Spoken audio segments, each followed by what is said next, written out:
Assalamualaikum warahmatullahi wabarakatuh. Berjumpa kembali dalam pelajaran ekonomi. Kali ini dengan judul laporan keuangan perusahaan dagang.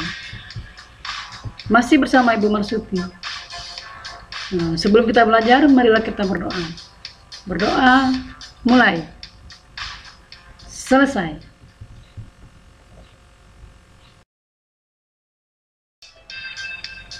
Kompetensi dasar dan indikator pencapaian materi. Kompetensi dasar 35. Menganalisis penyusunan siklus akuntansi pada perusahaan dagang. 45. Membuat laporan keuangan pada perusahaan dagang. Indikator pencapaian materi. Menyusun laporan keuangan perusahaan dagang.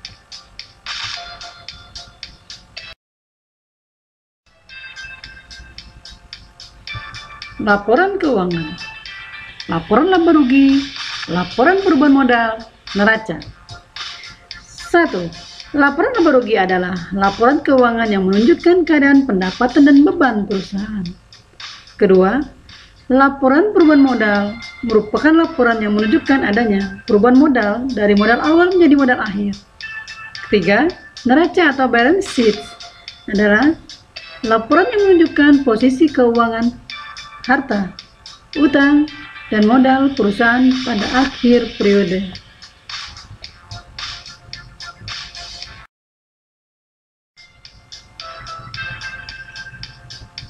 Langkah-langkah membuat laporan laba rugi. 1. Menghitung penjualan bersih dengan rumus penjualan dikurang retur penjualan dikurang potongan penjualan. Kedua, menghitung pembelian bersih, pembelian ditambah beban angkut pembelian, dikurang retur pembelian, dikurang potongan pembelian. Ketiga, menghitung harga pokok penjualan atau HPP dengan rumus persediaan awal, ditambah pembelian bersih, dikurang persediaan akhir. Keempat, menghitung laba kotor, sama dengan penjualan bersih, dikurang harga pokok penjualan atau HPP. Kelima, menghitung laba usaha dengan rumus laba kotor, dikurang beban usaha. Dan keenam, menghitung laba bersih, yaitu laba usaha ditambah pendapatan di luar usaha dikurang beban di luar usaha.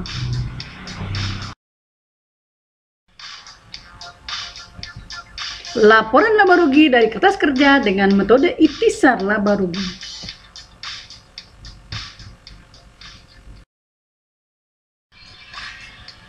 Nah, ini adalah kertas kerja dari PD Ramai Desember 2020 dengan metode ikhtisar laba rugi. Ya, kita bisa lihat di sini. Ya. Kita bisa dilihat di sini, ini ikhtisar laba rugi. Ya, 15 juta. Persediaan awalnya, persediaan akhirnya 20 juta rupiah. Di NSD juga 15 juta rupiah. Terus sampai di NSD-nya sebuah kredit 20 juta rupiah, sampai di laba rugi 15 juta rupiah, semua debit 20 juta rupiah semua kredit dengan laba 9 juta rupiah. Nah, kita membuat laporan laba rugi dari kolom laba rugi. Kita membuat laporan neraca dari kolom neraca. Ya, kita coba membuatnya.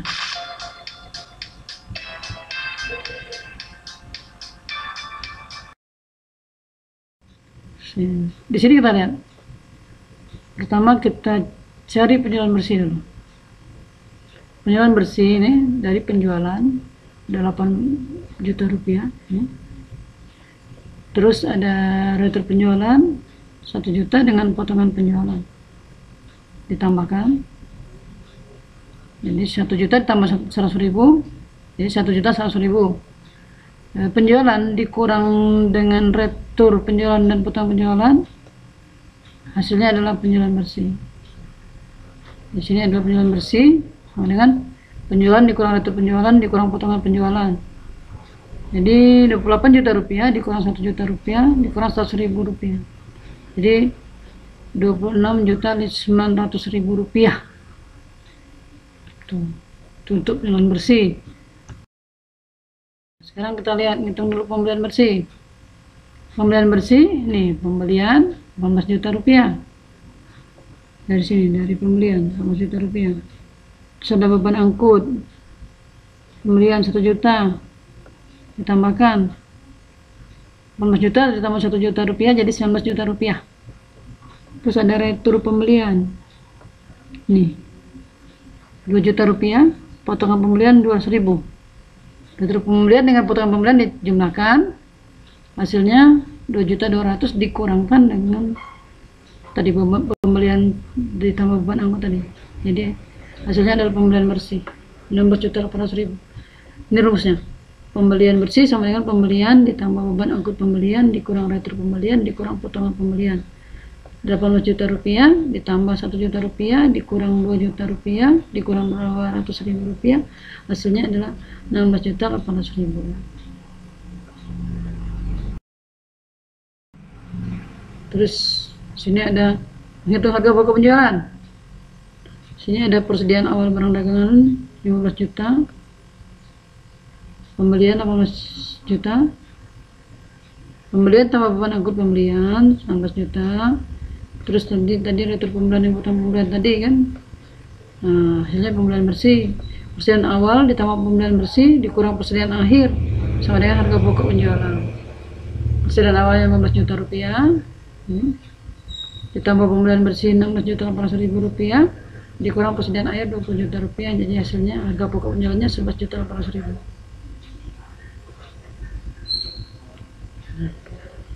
Lanjut, ini laporan laba rugi PD Rama yang lengkapnya untuk Desember 2020.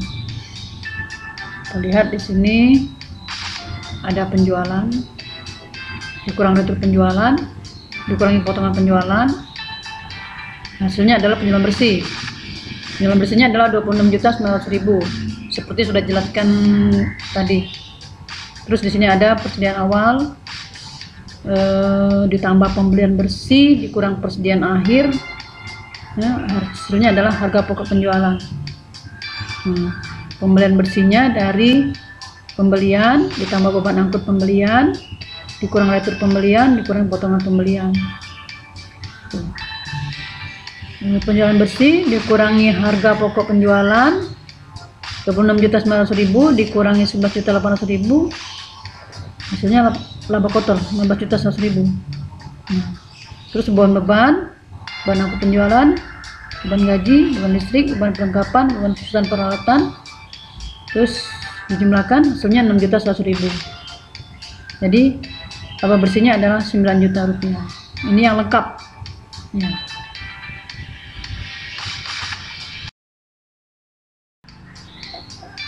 Dan ini perhitungannya tadi.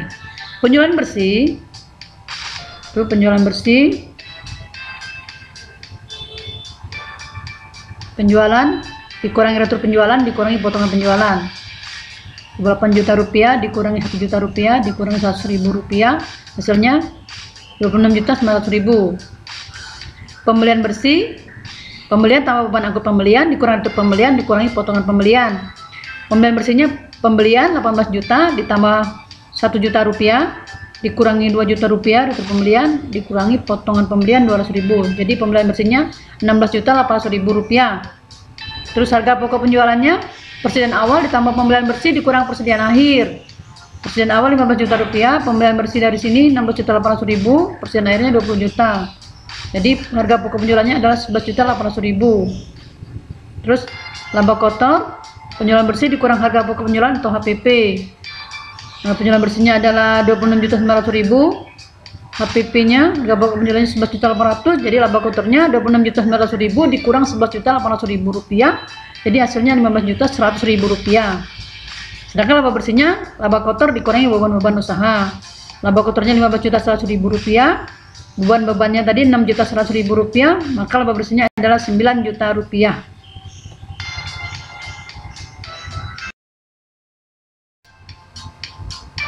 Selanjutnya, perhitungan laba rugi dari kertas kerja dengan metode harga pokok penjualan atau HPP.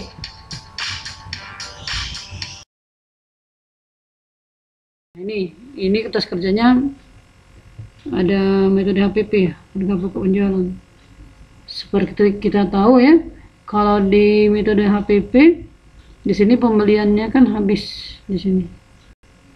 Di sini habis. Pembeliannya habis, retur pembeliannya habis, potongan pembeliannya habis, beban aku pembeliannya juga habis. Sekarang kita buat laporannya.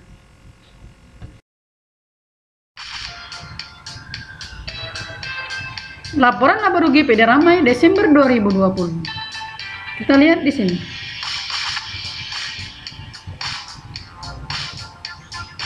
Ada penjualan 28 juta rupiah. Retur penjualan 1 juta rupiah. Potongan penjualan 1 juta rupiah. Penjualan 28 juta rupiah dikurang retur penjualan, dikurangi potongan penjualan adalah penjualan bersih. 28 juta rupiah dikurang 1.100.000 rupiah, hasilnya adalah 26.900.000 rupiah. Itu laba bersihnya. Terus, penjualan bersih dikurang harga pokok penjualan adalah laba kotor. HPP-nya diambil dari sini. Ini adalah laba rugi plus kerja sebagian ya. Beban gaji, beban angkut penjualan, beban listrik, beban perlengkapan, beban besutan peralatan. Contohkan di sini. Beban angkut penjualan 800.000 rupiah, beban gaji 3 juta rupiah, beban listrik 1.200.000 rupiah, beban perlengkapan 600.000 rupiah, beban besutan peralatan 500.000 rupiah. Jumlah bebannya adalah 6.100.000. 25.100.000 laba kotor dikurangi beban 6.100.000 rupiah, jadi hasilnya adalah laba bersih 9 juta rupiah. Ini laba karena lebih besar lah sebuah kredit dari laba rugi daripada sebuah debit. Kalau lebih besar nilai sebuah kredit berarti laba bersihnya.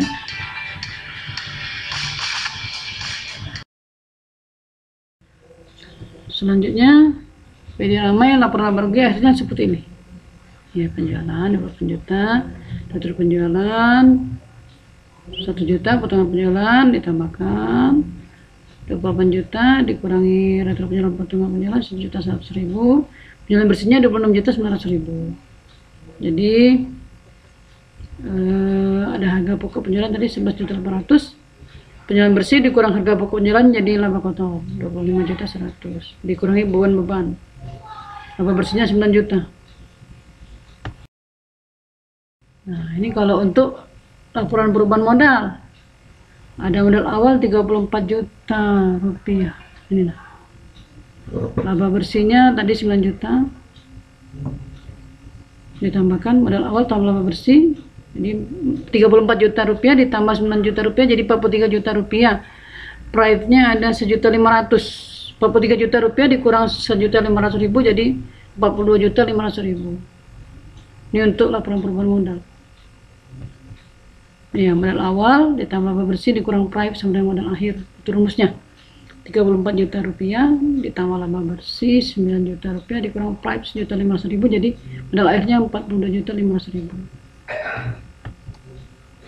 Ya, itu modalnya modal awal. Nah, itu price risiko diambil. Nah ini data untuk menyusun neraca. Data untuk menyusun neraca ini diambil dari kertas kerja di neraca debit kredit.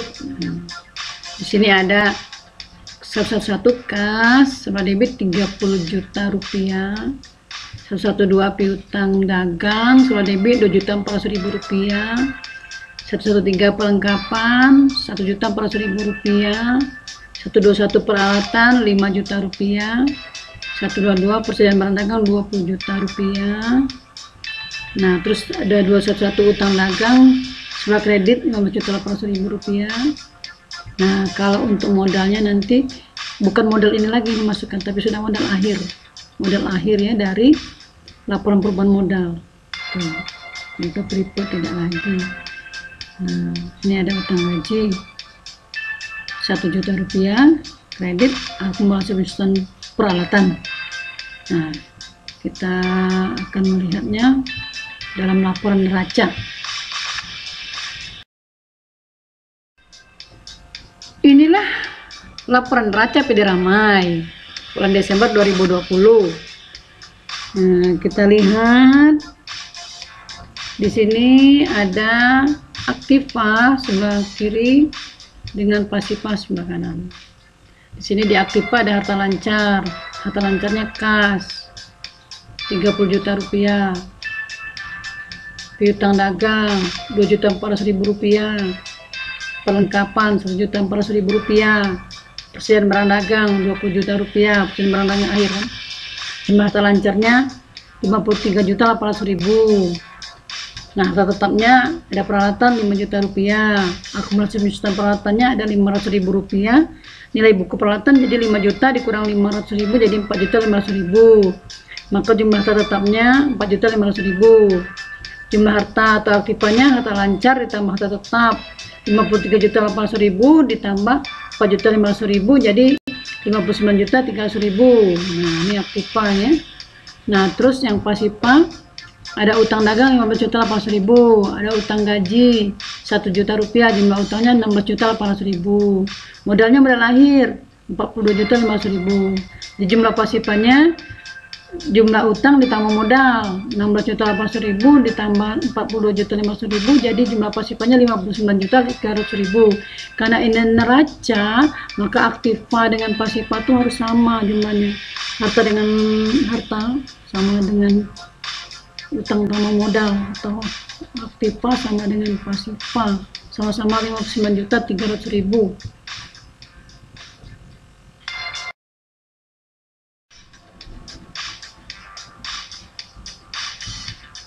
Inilah laporan laba rugi PD Ramai dengan hasil laba bersihnya sebesar 9 juta rupiah. Ya. Terus ada laporan perubahan modal. Di sini kita lihat bahwa hasil dari laba bersih 9 juta rupiah ini kita masukkan ke dalam laporan perubahan modal laba bersih ini. Nah, jadi hasil laba rugi, laba bersihnya 9 juta itu masuk di laporan perubahan modal di kolom laba bersih ya. Nah, terus di neraca itu akan dimasukkan hasil dari modal akhir. Nah, jadi hasil laba rugi, laba bersih masuk dalam laporan perubahan modal. Modal akhirnya dapat modal awal tambah laba bersih dikurang private tadi 42.500.000 masuk di neraca sebelah modal akhirnya. Jadi dia sama balance. Inilah kesimpulannya. Ya, dari laporan laba rugi, laporan perubahan modal, dan neraca dari perusahaan dagang.